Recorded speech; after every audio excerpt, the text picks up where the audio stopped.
So students, I hope you have read the last lesson that we have covered now.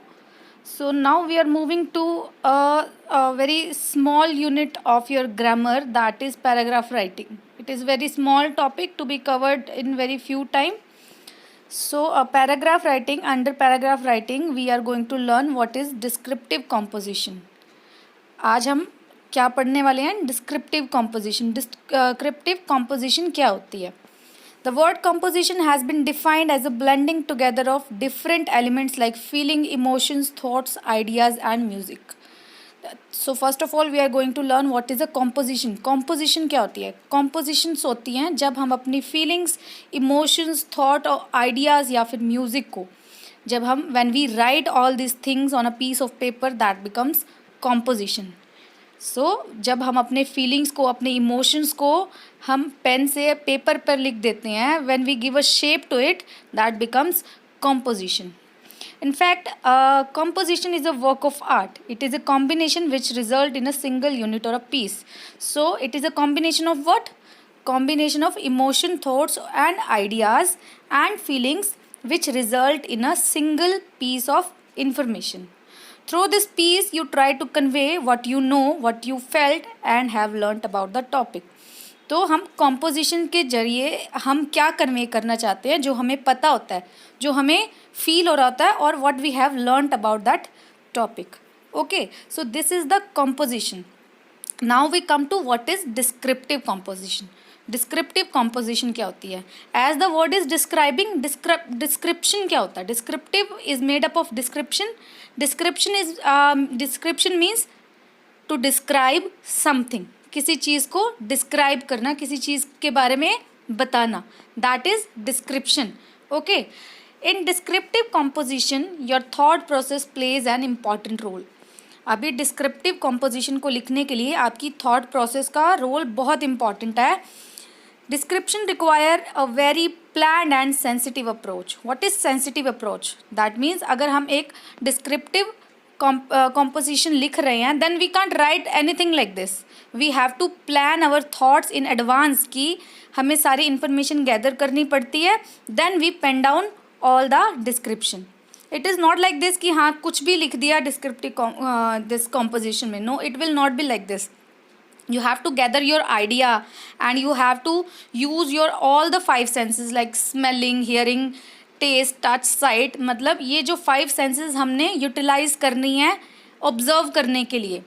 Understand this thing, हमने अपनी पांचों sense को utilize करना है observe करने के लिए उस topic को जो हम लिखने वाले हैं, so that जो readers हैं उनको बहुत अच्छे से समझ आ जाए. All the details given should make a main impression on the reader's mind. तो reader के mind पे एक impression आपकी composition छोड़ के जाने चाहिए. It is not like this कि आपने एक line कैसे लिख दी, दूसरी line mismatch नहीं होनी चाहिए line. The following line should be related to the previous line. ठीक है, जैसे हम लिख रहे हैं dog is a faithful animal, he is very faithful, मतलब उसके बाद हमने कुछ भी line लिख दी है तो वो लाइन हमारी फर्स्ट लाइन से रिलेट करनी चाहिए. Okay, it is not like this कि हमने dog is a faithful animal, my mother is going somewhere, ऐसे हम लाइन्स को लिख के एक पैराग्राफ नहीं बना सकते. It is wrong. So the next line should be related to the previous one. ऐसे ही एक लाइन को दूसरे लाइन से रिलेट करते हुए हम एक डिस्क्रिप्टिव कॉम्पोजिशन लिखते हैं. It is same like the paragraph only that we are doing earlier. तो आप सबको पता है पैराग्राफ कैसे लिखा जाता है. From very early ages you are writing the paragraphs. So while writing descriptive composition, we have to use the nouns and adjective that allow reader to visualize or see the description. Visualize means क्या होता है? For example, जब आप लोग कोई story सुन रहे होते हैं तो while listening to the story there are some images in your mind. आपके माइंड में इमेजेस आ जाती हैं कि हाँ ये स्टोरी ऐसे चल रही होगी, पिक्चराइजेशन हो जाती है उस स्टोरी की कंप्लीट. सो आपको भी ऐसे करना है, आपको ऐसे नाउन्स का, ऐसे प्रोनाउंस का यूज़ करना है सो दैट आपकी जो डिस्क्रिप्शन है उसकी पिक्चराइजेशन रीडर्स के माइंड में चली जाए. Use verbs that allow reader to feel. आपको अच्छी वर्ब्स का यूज़ करना है. use words that paint picture for the reader that make him identify himself or herself with the what you are writing. So it is the same point which I have discussed earlier, that you have to use those words that create an impressions on reader's mind, that create a visualization of your description in creators in readers mind. ठीक है, तो आपको क्या करना है, ऐसे words का use करना है जिससे कि उनके दिमाग में पिक्चराइजेशन हो जाए. So it is very simple. Now we will learn how we are going to write the descriptive composition. As you know, descriptive composition we are going to write as paragraph wise only. So how to write the descriptive composition? In the first paragraph, paragraph must have a basic idea. Basic idea होना चाहिए paragraph में. So all the sentences in the paragraph relate to the topic only. जितने भी sentences होंगे paragraph में आपके description में composition में, वो आपके मेन टॉपिक से रिलेटेड होने चाहिए. And the sentence which contain the basic idea is called the topic sentence. And जो हमारा फर्स्ट लाइन होगी हमारी जो कॉम्पोजिशन की, वो हमने स्टार्ट करनी है टॉपिक सेंटेंस से. Now what is topic sentence? Topic sentence क्या होता है? एक टॉपिक सेंटेंस वही होता है जो बेसिक आइडिया कंटेन करता है कि what is the all composition all about. वो फर्स्ट लाइन पढ़ लेने से हमें आइडिया हो जाता है कि हम क्या पढ़ने वाले हैं आगे. It usually comes at the beginning of the paragraph only, and the topic sentence provide the base on which we build the paragraph. Okay, तो टॉपिक सेंटेंस से ही हमें पता चल जाता है. Topic sentence is very most important thing in the paragraph और in the composition. इससे ही हमें पता चलता है कि हम आगे क्या पढ़ने वाले हैं. Okay, and you see a topic sentence should not be begin with pronoun. कभी भी हम उसको pronoun के साथ begin नहीं करते हैं, like he, she, it. No, it always begins with a noun. एक noun के साथ शुरू करते हैं. For example, we are writing, we have been given this example here ना, my grandmother's house. मेरी ग्रैंड मदर का घर. इसमें हमने डिस्क्रिप्शन लिखना है मेरी ग्रैंड मदर के घर के बारे में. तो we can't start here by her house was probably as old as my grandmother. No, it is very much wrong. So we have to use a noun here. My grandmother's house was probably as old as my grandmother. Okay, so we are always using nouns to begin the paragraph, and each of the paragraph should be related to one another. Okay, for example हमारे इस grand mother's house में कितने paragraph हैं? 5 paragraphs और 6 paragraphs हैं. तो वो सारे पैराग्राफ्स एक दूसरे से रिलेटेड होने चाहिए. Okay, now see what happens कि we have to beware of a bad start. Never do a bad start. If you are writing a paragraph, suppose you are writing a paragraph on a rainy day, do not start the paragraph by saying I am going to describe a rainy day. No, that's very wrong. Let the reader understand themselves that whether the paragraph is about a rainy day or a peacock. They have to understand themselves, and that can only be done if your topic sentence is enough capable of telling that thing.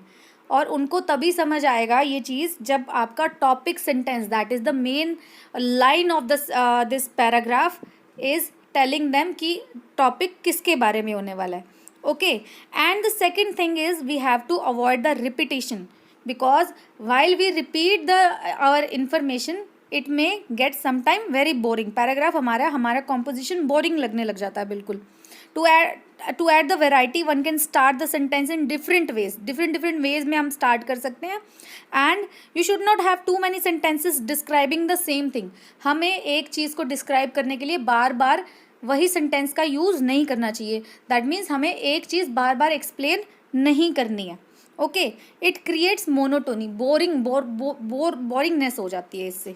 Okay, and we can't use the words like but, because, so, or in the paragraph writing or in such composition. Okay, these were various things that you will take care while writing a descriptive composition or a paragraph, whether because descriptive composition is made up of various paragraphs. No, so first you have to understand how to write a paragraph. पहले आपको पता होना चाहिए कि paragraph कैसे लिखना है.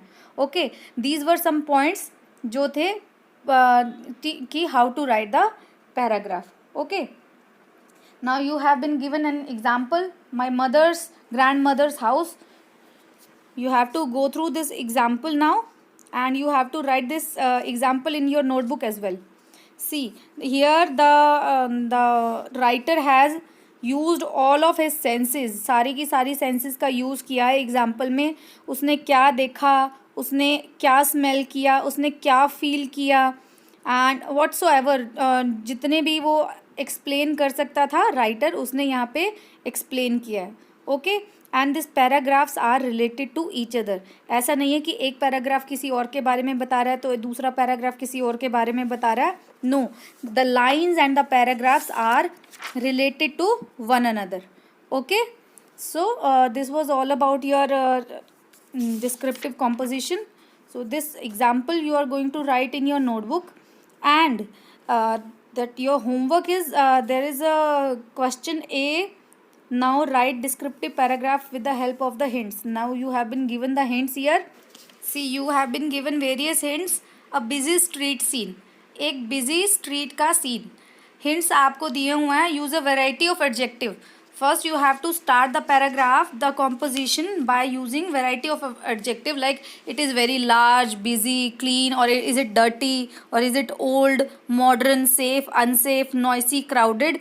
Yeah, this is your choice how you pick up one and you form your descriptive composition. Now you have to describe the vehicles and the places, and then you have to describe the people, whether there are various vehicles, और आसपास कौन सी जगहें हैं और वहाँ पे कितने लोग आ रहे हैं. how are the people, describe the emotions of the people around, like if they are buying something, how are they reacting, what are their emotions. Some people must be happy, some people must be sad, or some people must be angry. So you have to assume everything. You have to read the hints given. You have to form a structure. As I've told you कि descriptive जो composition होती है, it is very planned. So you have to plan everything कि मैंने कैसे कैसे लिखना है. You have to create a imagination in your mind to write a busy street scene. And if you have penned down the correct planning, then a busy street scene will be a very nice that composition written by you. Okay, so you have to use the hints. ठीक है, तो अभी hints मैंने आपको बताए हैं कैसे कैसे यूज़ करने हैं. Like you have to use the adjectives. अच्छा, और अच्छी वर्ब्स का यूज़ करना है आपने. एंड अच्छी सी lines should be very very like attractive. उनको पिक्चराइजेशन होनी चाहिए माइंड में. Like I am reading your paragraph, so I should be able to visualize कि आपने क्या लिखा हुआ है.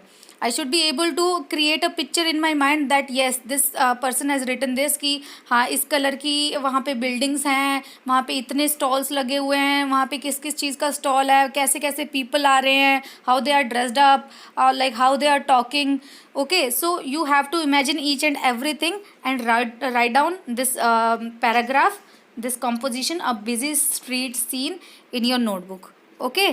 So this was all about your paragraph writing, descriptive composition. I hope you have understood.